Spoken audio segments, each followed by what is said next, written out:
جب زندگی شروع ہوگی۔ دوسرا باب، عرش کے سائے میں۔ ہم ہوا کے نرم و تیز جھونکوں کی مانند آگے بڑھ رہے تھے۔ اس چلنے میں کوئی مشقت نہ تھی بلکہ لطف آ رہا تھا۔ نہ جانے ہم نے کتنا فاصلہ طے کیا تھا کہ صالح کہنے لگا، عرش الہی کے سائے میں مامون علاقہ شروع ہونے والا ہے۔ وہ دیکھو، آگے فرشتوں کا ایک ہجوم نظر آ رہا ہے۔ ان کے پیچھے ایک بلند دروازہ ہے، یہی اندر داخلے کا دروازہ ہے۔ میں نے صالح کے کہنے پر سامنے غور سے دیکھا تو واقعی فرشتے اور ان کے پیچھے ایک دروازہ نظر آیا، مگر یہ عجیب دروازہ تھا جو کسی دیوار کے بغیر قائم تھا، یا شاید دیوار غیر مرئی تھی، کیونکہ دروازے کے ساتھ پیچھے کی سمت کچھ نظر نہیں آ رہا تھا، گویا ایک نظر نہ آنے والا پردہ تھا جس نے دروازے کے پیچھے کے ہر منظر کو ڈھانپ رکھا تھا۔ تاہم اس کی بات سنتے ہی میرے قدم تیز ہو گئے اور فاصلہ تیزی سے گھٹنے لگا۔ دروازہ ابھی دور ہی تھا مگر فرشتے واضح طور پر نظر آنے لگے تھے۔ یہ انتہائی سخت گیر اور بلند و قامت فرشتے تھے جن کے ہاتھ میں آگ کے کوڑے دیکھ کر میں گھبرا گیا۔ میں نے صالح کا ہاتھ مضبوطی سے پکڑ کر اسے روکتے ہوئے کہا، تم غالباً غلط سمت جا رہے ہو، یہ تو عذاب کے فرشتے لگتے ہیں۔ چلتے رہو، اس نے رکے بغیر جواب دیا۔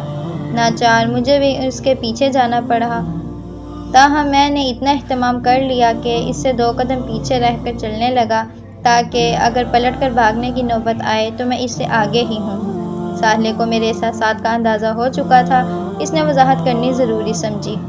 یہ بے شک عذاب ہی کے فرشتے ہیں، میں نے اس کی بات درمیان سے اچک کر کہا، اور یہاں اس لیے کھڑے ہیں کہ آگے جانے سے قبل میری پٹائی کر کے میرے گناہ جھاڑیں۔ وہ میری بات سن کر بے اختیار ہنسنے لگا اور بولا، دیکھو، اگر پٹائی ہونی ہے تو تمہارا بھاگنا مفید ثابت نہیں ہوگا۔ کوئی شخص ان فرشتوں کی رفتار اور طاقت کا مقابلہ نہیں کر سکتا۔ ویسے تمہاری اطلاع کے لیے عرض ہے کہ یہ تمہارے لیے یہاں نہیں کھڑے ہیں، بلکہ یہ اس لیے کھڑے ہیں کہ خدا کا کوئی مجرم اگر اس سمت آنے کی کوشش کرے تو اسے اتنا ماریں کہ وہ دوبارہ اس طرف آنے کی ہمت نہ کرے۔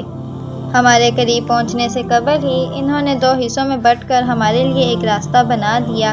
از راہ عنایت انہوں نے اہتمام بھی کر دیا کہ کوڑوں کو اپنے پیچھے کر لیا۔ میرا خیال تھا کہ وہ ہمیں دیکھ کر مسکرائیں گے اور اظہار مسرت کریں گے، مگر کوشش کے باوجود میں ان کے چہروں پر کوئی مسکراہٹ تلاش نہ کر سکا۔ صالح کہنے لگا، ان کی موجودگی کا ایک مقصد تمہیں اللہ کی اس نعمت کا احساس دلانا ہے کہ کس قسم کے فرشتوں سے تمہیں بچا لیا گیا۔ بے اختیار میری زبان سے کلمہ شکر و حمد ادا ہو گیا۔ ان کے بیچ سے گزر کر ہم دروازے کے قریب پہنچے تو وہ خود بخود کھل گیا۔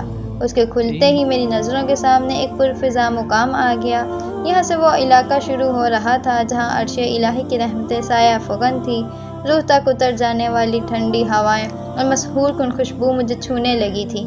ہم دروازے سے اندر داخل ہوئے تو دیکھا کہ دور تک فرشتے قطار در قطار کھڑے تھے۔ ان کے چہرے بے حد دلکش تھے اور اس سے کہیں زیادہ خوبصورت مسکراہٹ ان کے چہروں پر موجود تھی۔ یہ ہاتھ باندھے مؤدب انداز میں کھڑے تھے۔ ہم جیسے ہی ان کے بیچ سے گزرے، دعا و سلام اور خوش آمدید کے الفاظ سے ہمارا خیر مقدم شروع ہو گیا۔ ان کے رویے اور الفاظ کی تاثیر میری روح کی گہرائیوں میں اتر رہی تھی اور ان کے وجود سے اٹھنے والی خوشبوئیں میرے احساسات کو سرشار کر رہی تھیں۔ یہاں داخل ہوتے ہی مجھے یہ محسوس ہوا کہ میرے اندر کوئی غیر معمولی تبدیلی آئی ہے، لیکن اس وقت میری ساری توجہ فرشتوں اور یہاں کے دلکش ماحول کی طرف تھی، اس لیے میں زیادہ توجہ نہیں دے سکا کہ میرے ساتھ کیا ہوا ہے۔ میں اس کیفیت کو بس یہاں کے ماحول کا ایک اثر سمجھا۔ چلتے چلتے مجھے کچھ خیال آیا تو میں نے صالح کے کان میں سرگوشی کی، یار یہ تو ٹھیک ہے کہ لوگ مجھے کوئی نجات یافتہ شخص مان کر میرا استقبال کر رہے ہیں، لیکن یہاں میری ذاتی واقفیت تو کوئی نہیں۔ کیا تمہارا یہاں کوئی واقف ہے؟ جہانی سے پہچانا جائے گا وہ کون ہے؟ تمہیں معلوم نہیں مگر تمہارا پورا تعارف تمہاری پیشانی پر درج ہے۔ تم دیکھتے جاؤ آگے کیا ہوتا ہے۔ قطار کے اختتام پر کھڑا ایک وجیہ فرشتہ جو اپنے انداز سے ان سب کا سردار معلوم ہوتا تھا میرے پاس آیا اور میرا نام لے کر اس نے مجھے سلام کیا۔ میں نے سلام کا جواب دیا، پھر وہ بہت نرمی اور محبت سے بولا، ہمیشہ باقی رہنے والی کامیابی مبارک ہو۔ میں نے جواب میں شکریہ ادا کیا ہی تھا کہ وہ دوبارہ بولا، کیا آپ آئینہ دیکھنا پسند کریں گے؟ میری سمجھ میں نہیں آیا کہ اس نے یہ بات مذاق میں کہی تھی یا سنجیدگی سے، کیونکہ اس وقت آئینہ دیکھنے کی کوئی معقول وجہ مجھے سمجھ میں نہیں آ رہی تھی۔ تاہم اس نے میرے جواب کا انتظار نہیں کیا، ایک فرشتے کو اشارہ کیا اور اگلے ہی لمحے میرے سامنے ایک قد آدم آئینہ تھا۔ میں نے اس آئینے کو دیکھا اور مجھے یقین ہو گیا کہ اس نے میرے ساتھ مذاق کیا تھا، کیونکہ یہ آئینہ نہیں بلکہ ایک انتہائی خوبصورت اور زندگی سے بھرپور پینٹنگ تھی، جس میں ایک خوبصورت نوجوان بلکہ شہزادہ شاہانہ لباس زیب تن کیے کھڑا تھا۔ یہ تصویر کسی بھی اعتبار سے تصویر نہیں لگ رہی تھی، بلکہ یوں محسوس ہو رہا تھا کہ جیسے آئینے کے سامنے کوئی انسان زندہ کھڑا ہوا ہے۔ میں نے اس فرشتے کی طرف دیکھا اور مسکرا کر کہا، آپ اچھا مذاق کرتے ہیں، مگر پینٹنگ اس سے زیادہ اچھی کرتے ہیں۔ مصور تو آپ ہی معلوم ہوتے ہیں، لیکن اس میں ماڈل کون ہے؟ فرشتے نے انتہائی سنجیدگی سے میری بات کا جواب دیا، پینٹر تو المصور یعنی ملک ذوالجلال ہے، البتہ ماڈل آپ ہیں۔ اس کے بعد اس نے سالے کو اشارہ کیا، وہ میرے قریب آیا اور میرا سر گھما کر دوبارہ پینٹنگ کی طرف کر دیا۔ اس دفعہ پینٹنگ میں اس نوجوان کے ساتھ سالے بھی نظر آ رہا تھا۔ میں حیرت سے کبھی سالے کو دیکھتا اور کبھی اس آئینے میں کھڑے دوسرے شخص کو، جس کے بارے میں ان دونوں کی متفقہ رائے یہ تھی کہ وہ میں ہی تھا۔ مگر یہ میں تو نہیں، میں نے بلند آواز سے کہا۔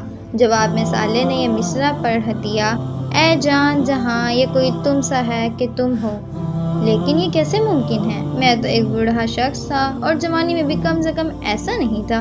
اس دفعہ میری بات کا جواب فرشتے نے دیا، اپنا ممکنات کی دنیا سے ممکنات کی دنیا میں آ گئے ہیں، آپ انسانوں کی دنیا سے خدا کی دنیا میں آ گئے ہیں۔ آج ہر شخص ویسا نہیں دکھائی دے گا جیسا وہ دنیا میں دوسرے انسانوں کو نظر آتا تھا، بلکہ آج ہر شخص ویسا نظر آئے گا جیسا وہ اپنے مالک کو نظر آتا تھا، اور مالک کی نظر میں انسانوں کی صورت گری اس کے گوشت پوست پر نہیں بلکہ ان کے ایمان و اخلاق اور اعمال کی بنیاد پر ہوتی تھی۔ آپ اسے دنیا میں جیسے لگتے تھے ویسے ہی آج اس نے آپ کو بنا دیا۔ ویسے یہ عارضی انتظام ہے، آپ کی فیصلہ کن شخصیت اس وقت سامنے آئے گی جب جنت میں آپ کے درجات کا فیصلہ حتمی طور پر ہوگا۔ سر دست تو آپ آگے جائیے، بہت سے دوسرے لوگ آپ کا انتظار کر رہے ہیں۔ ہم آگے کی سمت بڑھ رہے تھے۔ مجھے اندازہ ہو چکا تھا کہ اندر داخل ہوتے ہی مجھے جس تبدیلی کا احساس ہوا تھا وہ کیا تھی۔ میری چال میں بہت اعتماد تھا، شاید یہ آنے کا اثر تھا کہ اب مجھے یقین آنے لگا کہ رب کعبہ نے سرفراز کر کے میری وقت کو ہمیشہ کے لیے جگا دیا ہے۔ میری زندگی کے شب و روز اور اس میں پیش آنے والے مسائل اب میرے لیے خواب و خیال ہو چکے تھے۔ پچھلی دنیا کی محرومیاں، صبر اور محنتیں کبھی اس طرح بھی رنگ لائیں گی، مجھے اس کا قطعاً اندازہ نہیں تھا۔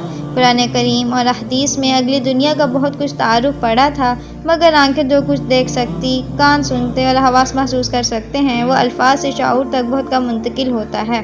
آج جب یہ سب حقائق سامنے ہیں تو یقین نہیں آتا کہ مجھے یہ اندازہ تو زندگی ہی میں ہو چکا تھا کہ آخرت کی بازی میں جیت جاؤں گا، مگر اس جیت کا مطلب اتنا شاندار ہوگا اس کا مجھے بالکل بھی اندازہ نہیں تھا۔ تمہیں ابھی پورا اندازہ نہیں ہوا ہے سالے، پتہ نہیں کس طرح میرے خیالات پڑھ رہا تھا، اس کے جملے نے مجھے چونکا دیا۔ اس نے اپنی بات جاری رکھی، اصل زندگی تو ابھی شروع ہی نہیں ہوئی، ابھی تو تم حشر کے عارضی مرحلے میں ہو، اصل زندگی تو در حقیقت جنت میں شروع ہوگی۔ اس وقت خدا کا بدلہ دیکھنا، اس وقت خدا کو داد دینا۔ سر دست تو آگے دیکھو ہم کہاں کھڑے ہیں۔ اس کی بات سے مجھے احساس ہوا کہ میں اپنے ماحول سے بالکل لا تعلق ہو کر چل رہا تھا۔ میں نے نظر اٹھا کر دیکھا، ہم اس وقت ایک وسیع و عریض اور سرسبز و شاداب میدان میں تھے۔ آسمان پر سورج چمک رہا تھا، اس میں روشنی تھی پر دھوپ نہ تھی۔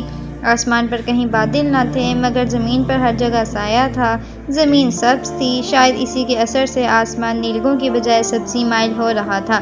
میدان کے وسط میں ایک فلک پوش پہاڑ تھا، محاورتاً نہیں حقیقتاً فلک پوش، کیونکہ اس کی چوٹی جہاں سے ہم کھڑے دیکھ رہے تھے آسمان میں پیوست لگ رہی تھی۔ فضا میں ہر طرف بھینی بھینی خوشبو مہک رہی تھی۔ یہ خوشبو ہر اعتبار سے بالکل نئی مگر انتہائی مسحور کن تھی۔ ہماری سماعت ہمیں ان نغموں کا احساس دلا رہی تھی جو کانوں میں رس گھولنے والی موسیقی کے ساتھ 400 بکھرے ہوئے تھے۔ مجھے یہ لگ رہا تھا کہ یہ خوشبو اور یہ موسیقی ہمیں ناک اور کان کے راستے سے نہیں بلکہ براہ راست میرے اعصاب تک پہنچ رہی ہے۔ اس کی تاثیر میں مہک و آہنگ اور سکون و سرور کے عناصر اس خوبصورت تناسب سے یکجا تھے کہ مجھے اپنا وجود تحلیل ہوتا محسوس ہو رہا تھا۔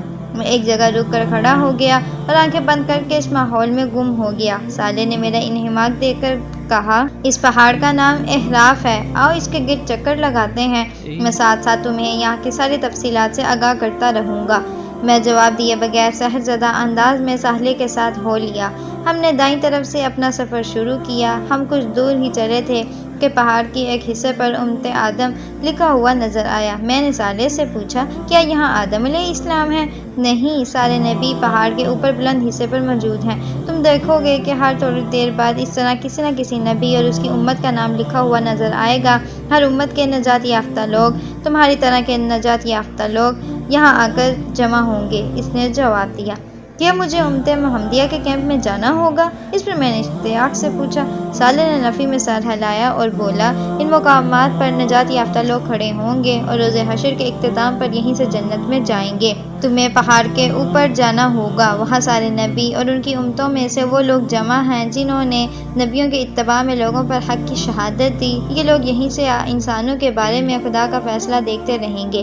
اسی جگہ سے انہیں انسانوں پر گواہی دینے کے لیے بلایا جائے گا۔ ہر نامراد شخص جہنم کی طرف اور ہر کامیاب شخص پہاڑ کے نیچے اپنے اپنے نبی کے کیمپ میں آتا جائے گا۔ پھر ہر امت گروہ در گروہ یہیں سے جنت میں جائے گی۔ یہ وہ مقام ہے جہاں سے حشر میں ہونے والے ہر فیصلے کو براہ راست دیکھا جا سکتا ہے۔ جنت و جہنم بھی یہاں سے نظر آتی ہے۔ ہم یہ گفتگو کر رہے تھے اور ایک ایک کر کے تمام نبیوں کی امت کے مقامات سے گزرتے جا رہے تھے۔ اس وقت تک ہر جگہ بہت کم لوگ تھے۔ میں نے صالح سے کہا، شاید ابھی تمام لوگ نہیں آئے۔ اس نے کہا، نہیں، یہ بات نہیں، دیگر نبیوں کی امت میں سے نجات یافتہ لوگ ہیں ہی بہت کم۔ زیادہ تر لوگ بنی اسرائیل میں سے ہیں اور سب سے زیادہ امت محمدیہ میں سے۔ یہ دونوں کیمپ ابھی تک نہیں آئے ہیں، لیکن اس وقت تک وہاں بھی زیادہ لوگ نہیں ہیں، لیکن تھوڑی دیر میں ہو جائیں گے۔ آؤ اب اوپر چلتے ہیں، اس پہاڑ کا چکر تو بہت طویل ہو جائے گا۔